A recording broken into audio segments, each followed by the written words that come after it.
The trusses. So I'm guessing that's the garage side, and that's the living space side. Correct. Now, you built a home? Have I? Yeah. I mean, my personal home, no. Okay. I've set.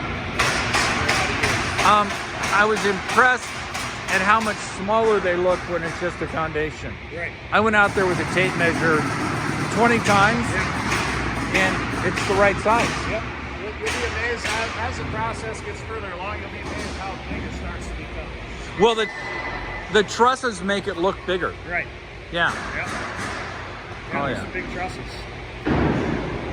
I don't know if they're bigger than normal or bigger than less than big. I would Or say they're bigger than normal as far as a house goes, but you've got a pretty good sized garage, right? oh yeah. Well, it's an adequate garage. Only 6 cars. Yeah, it's never big enough. What I did is I took the basement, which most people have in the Midwest, Sure. Yep. and moved it to the side because your basement, I'm sure, is different.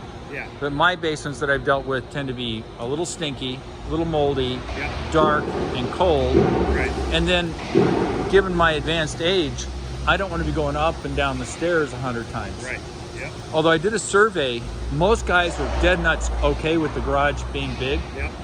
A third of the women didn't like the idea of no basement Okay.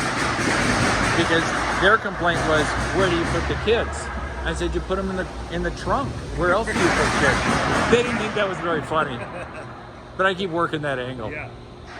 All right. So it goes cathedral style. Yep. So I assume this is going to be the ceiling? Yeah, this is part of your ceiling here, yeah. Okay. We can look at the blueprint over there as well. So. Somehow I had this fantasy that it was going to go like this all the way. Yeah, that might be just a certain part of the garage. I'm not sure what they all have. Well, it's definitely big. Yeah. Well, the tails, 6 feet, they're right around 60 feet in that neighborhood. And the tails. tails are those things? Yeah, The overhangs? Your overhang.